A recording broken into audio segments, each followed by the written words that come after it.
استثناء اور اس کا 21واں باب جو 23 آیات پر مشتمل ہے۔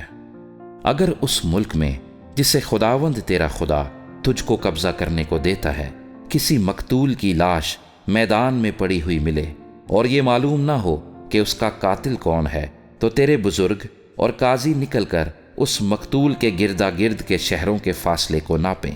اور جو شہر اس مقتول کے سب سے نزدیک ہو اس شہر کے بزرگ ایک بچھیا لے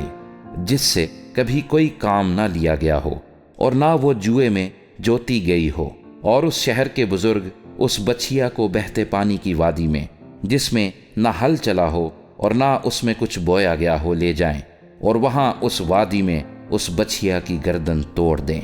تب بنی لاوی جو کاہن ہیں نزدیک آئیں، کیونکہ خداوند تیرے خدا نے ان کو چن لیا ہے کہ خداوند کی خدمت کریں اور اس کے نام سے برکت دیا کریں، اور انہی کے کہنے کے مطابق ہر جھگڑے اور مار پیٹ کے مقدمے کا فیصلہ ہوا کرے۔ پھر اس شہر کے سب بزرگ جو اس مقتول کے سب سے نزدیک رہنے والے ہوں اس بچھیا کے اوپر جس کی گردن اس وادی میں توڑی گئی اپنے اپنے ہاتھ دھوئیں، اور یوں کہیں کہ ہمارے ہاتھ سے یہ خون نہیں ہوا اور نہ یہ ہماری آنکھوں کا دیکھا ہوا ہے۔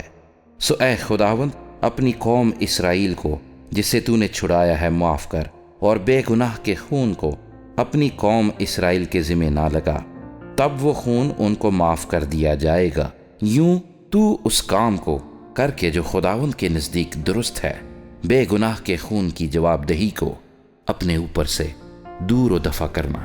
جب تو اپنے دشمنوں سے جنگ کرنے کو نکلے، اور خداوند تیرا خدا ان کو تیرے ہاتھ میں کر دے اور تو ان کو اسیر کر لائے، اور ان اسیروں میں کسی خوبصورت عورت کو دیکھ کر تو اس پر فریفتہ ہو جائے اور اس کو بیاہ لینا چاہے، تو اسے اپنے گھر لے آنا، اور وہ اپنا سر منڈوائے اور اپنے ناخن ترشوائے اور اپنی اسیری کا لباس اتار کر تیرے گھر میں رہے، اور 1 مہینے تک اپنے ماں باپ کے لیے ماتم کرے۔ اس کے بعد تو اس کے پاس جا کر اس کا شوہر ہونا اور وہ تیری بیوی بنے، اور اگر وہ تجھ کو نہ بھائے تو جہاں وہ چاہے اس کو جانے دینا، لیکن روپے کی خاطر اس کو ہرگز نہ بیچنا، اور اس سے لونڈی کا سا سلوک نہ کرنا، اس لیے کہ تو نے اس کی حرمت لے لی ہے۔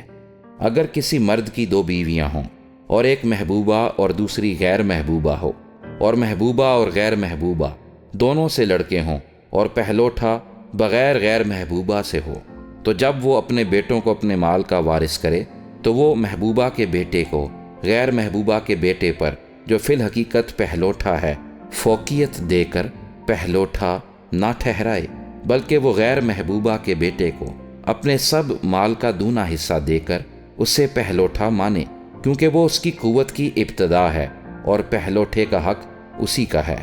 اگر کسی آدمی کا ضدی اور گردن کش بیٹا ہو جو اپنے باپ یا ماں کی بات نہ مانتا ہو اور ان کے تنبیہ کرنے پر بھی ان کی نہ سنتا ہو، تو اس کے ماں باپ اسے پکڑ کر اور نکال کر اس شہر کے بزرگوں کے پاس اس جگہ کے پھاٹک پر لے جائیں، اور وہ اس کے شہر کے بزرگوں سے عرض کریں کہ یہ ہمارا بیٹا ضدی اور گردن کش ہے، یہ ہماری بات نہیں مانتا اور اڑاؤ اور شرابی ہے۔ تب اس کے شہر کے سب لوگ اسے سنسار کریں کہ وہ مر جائے۔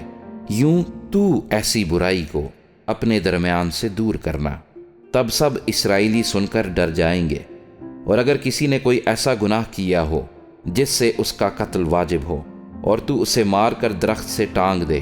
تو اس کی لاش رات بھر درخت پر لٹکی نہ رہے، بلکہ تو اسی دن اسے دفن کر دینا، کیونکہ جسے پھانسی ملتی ہے وہ خدا کی طرف سے ملعون ہے، تا نہ ہو کہ تو اس ملک کو ناپاک کر دے جسے خداوند تیرا خدا تجھ کو میراث کے طور پر دیتا ہے۔